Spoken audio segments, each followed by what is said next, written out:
Hello.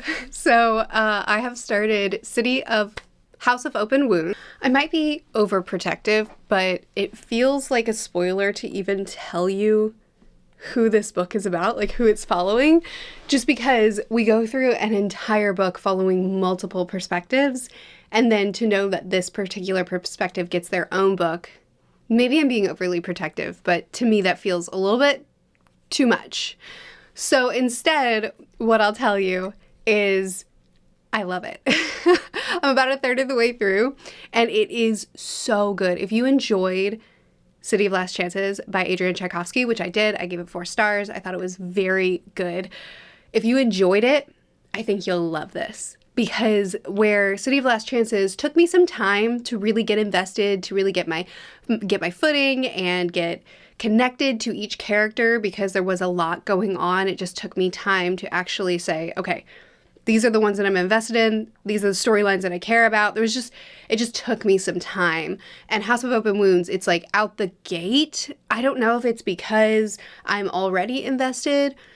Probably that. Plus, I think it also has to do with just the writing in this one. I think that the emotional tones in this are so much stronger from the jump. The world is expanding so much, and it was already such an interesting world in City of Last Chances. It was already such an interesting world, but we're getting so much more of it. It's really broadening, and because of a lot of reasons, partially because of the narrative choices that are being made, the positioning that our characters are in, the ways that they're interacting with the world just gives us a lot more opportunity.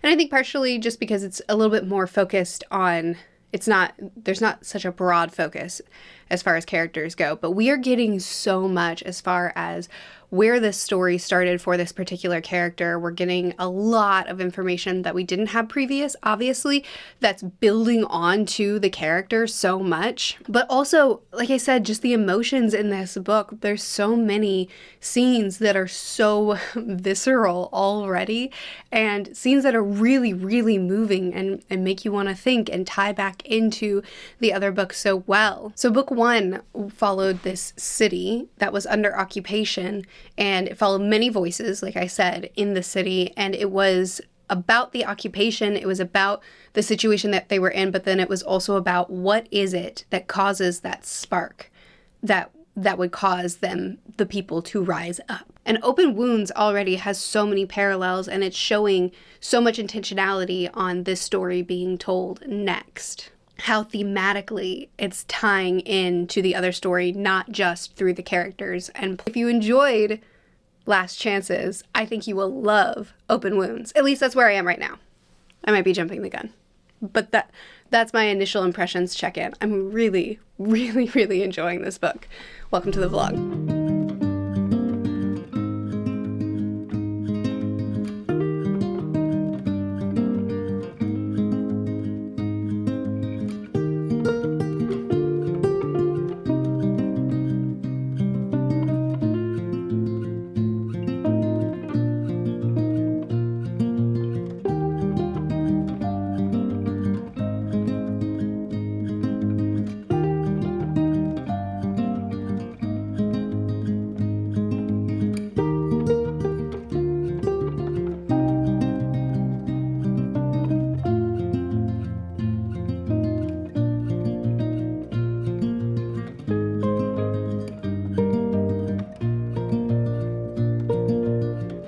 So I have broken my rules. Usually when I do a reading vlog, I try to finish a book before I start talking about another one in the vlog, and I failed because I started Solaris.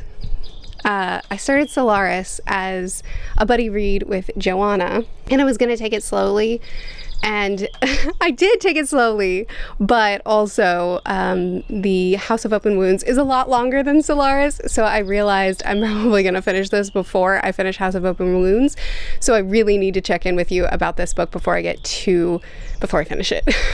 So Solaris is set in the future, and it follows a group of scientists, it follows one scientist, but there are a group of scientists that have been exploring the universe, exploring the cosmos, and they the one planet that just remains a mystery is Solaris, or Solaris. Do I pronounce it wrong? I might pronounce it wrong. Anyway, on this planet, there is an ocean, and it is ever expanding, and it is sentient. They realize it's sentient because this planet doesn't actually follow the gravitational pull that it should. It doesn't respond to the two suns that are around it the way that it should, according to their logic. And so they realize that this planet is controlling its own movement in the solar system. It isn't subject to the pull of the universe. So they realize, wow, this is a sentient being and one that's pretty powerful. So they try to communicate with it, and at first it responds, and then it loses interest and it just stops. So the scientists are like, is it dumb? Why won't it talk to us? And so a few select scientists end up experimenting on it. Shouldn't do that. Anyway, this book kicks off with an info dump letting us know all that we need to know in order to be caught up to where our protagonist, Chris Kelvin, is as he is entering Solaris. And it's a great entry scene where he is talking over the comms, and the comms are more quiet than they should be, and then he goes on the planet, and the planet is more quiet than it should be, and he's only greeted by one person, and the person that he's greeted by has bloody hands and is talking erratically and jumbled craziness.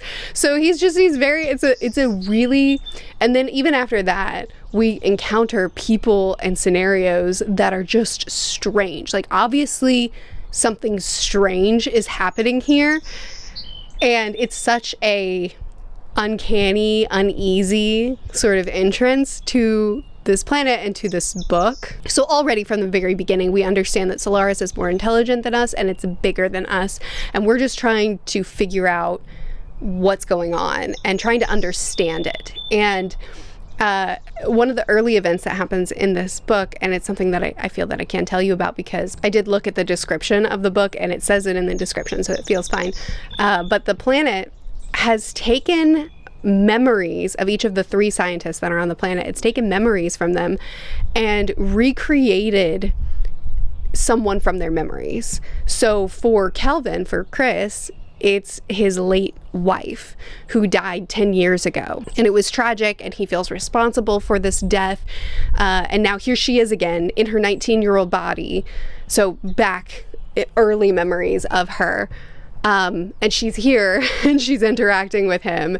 And it's funny because at first he kind of treats her the same way that the scientist treated Solaris, where at first he doesn't really understand if she's alive or if she's sentient or if she's human, and he starts experimenting on her. He at first is uneasy about her, he's unsure about her, then he just wants to understand her. He takes her blood and he tests it, he tries to drug her, and anyway, there's a correlation to, or at least what I'm seeing, a correlation to how the scientists at large responded to Solaris, which they didn't understand.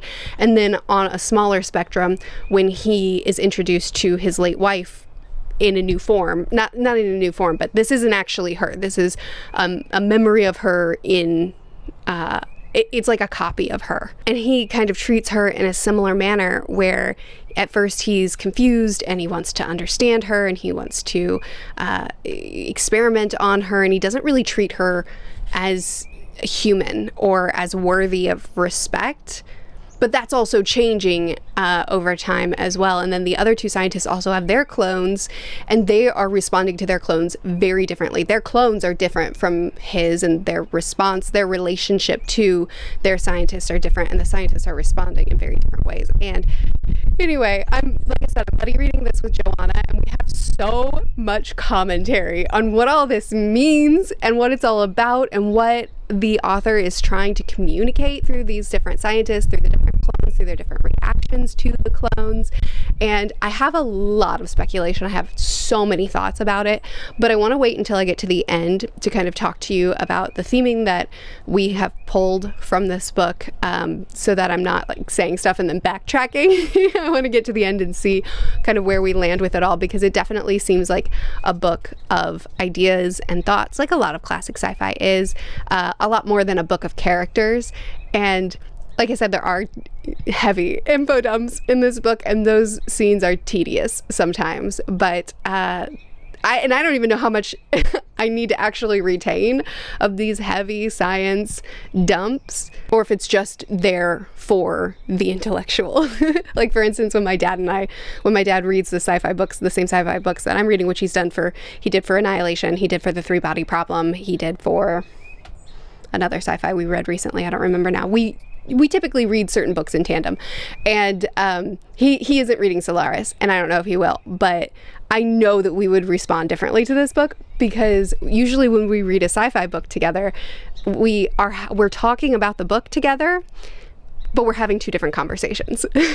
And I love it, because I'm talking about the themes and the characters and what I think the author's trying to communicate, and he is waiting for those info dumps. He is trying to understand the mechanics of the how. He wants to know the ideas of the science, because that's his job. He's a technical guy, he's a technological guy, he's a scientific guy. He's the guy that big major projects call in when something's gone wrong, when some major machinery is malfunctioning and they can't solve it and it's a huge project. He's like a specialty guy who comes into NASA, or he was just in Japan on a project. He's the guy that they call in to fix the thing that seems unfixable. So he's a really mechanically minded guy, way smarter than I am. And when he reads sci-fi, he's looking for those scientific ideas, and he waits for those info dumps so that he can say, aha, I understand the idea that you're presenting. And then he engages with the novel that way. So I love having conversations with him, because we read two different books. I mean, we read the same book, but we read two different stories, and it's fun. Anyway. It seems like the book is giving these info dumps for people like my dad. So I don't know how much I have to retain of that, or if I can just focus on the human ideas being presented, the psychological ideas being presented. Maybe I'll try to get him to read this book. So those are my thoughts on Solaris, and I will check in with you again at the end of the vlog for the final thoughts on both of these books together. Sorry there's no second interlude. I had plans this week that didn't pan out, and so you didn't get more B-roll. I stepped on my earbuds. Also sorry that I didn't finish House of Open Wounds. I might only put Solaris in the thumbnail for this video, because my opening thoughts for House of Open Wounds weren't very in-depth, and I don't have final thoughts for you either. So I might just talk about that next week. Maybe I'll put it in the thumbnail and you can just get my initial thoughts and my midway thoughts. Anyway, House of Open Wounds is still going great. I'm still loving the expansion of the world. I'm still loving the exploration of the characters. This is genuinely, I gave City of Lost Chances 4 stars. This, I don't know. I won't preemptively. It is so far grabbing me a lot harder than the first book did, and I really enjoyed the first book. So, going very well. There's just so many emotional scenes in this one. There's emphasis on sacrifice and on wounds that we carry, and a lot of really difficult decisions and difficult things to reckon with, like how we want to help and we want to do certain things, but then also those have effect that also make a difference in the world and on us, and how we're sometimes even shaped by the burdens that we take on. There's just so much going on in this book that I'm just enjoying so much. So at the beginning of next week's vlog, I'll give you my final thoughts on House of Open Wounds. According to the audiobook, I still have 10 hours left in it at the point that I'm filming this clip. So yeah, next week.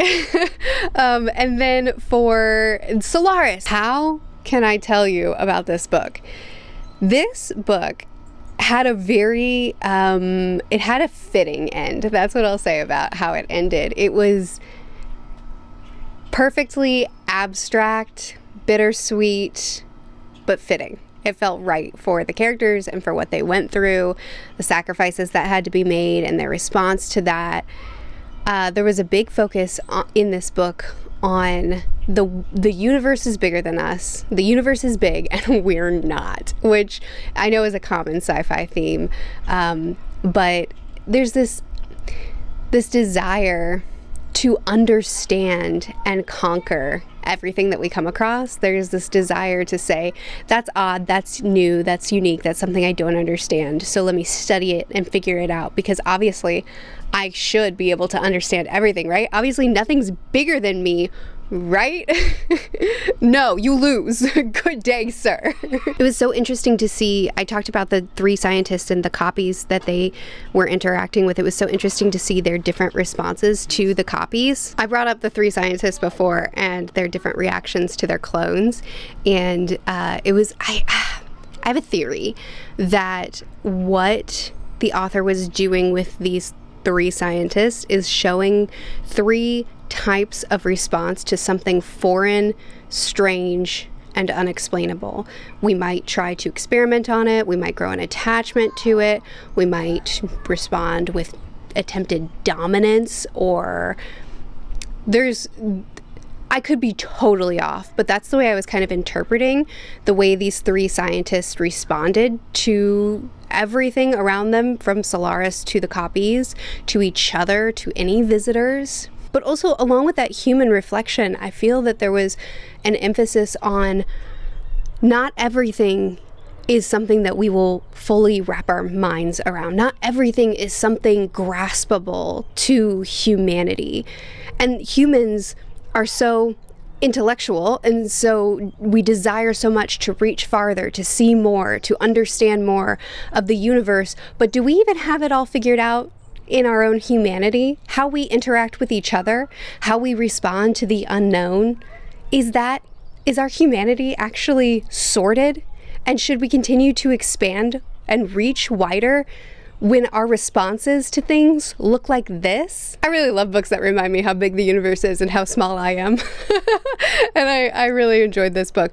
Still super guilty of info dumps to the last. Oh my goodness. The info dumps are wild in this book. And there are times where characters, specifically Chris, our main character, there were times where he would do something or he would change his position on something, and Joanna and I would be like, where did that one come from? You know, so it wasn't extremely grounded in character work, and there were a lot of info dumps, but the ideas, the ideas in this novel were so fun to kind of just spin around and around and around and try to figure out, you know, what is Solaris saying, and what does it mean? What's it doing, and why? It's probably about 4 stars for me, because not every chapter was enjoyable to read. Some chapters were quite tedious, but the good definitely outweighed the bad. So those are my final thoughts for Solaris, and my unfinished thoughts for House of Open Wounds. Sorry, I try to complete the books that I start in a vlog to make the vlog feel satisfying for you to watch, but I failed this time.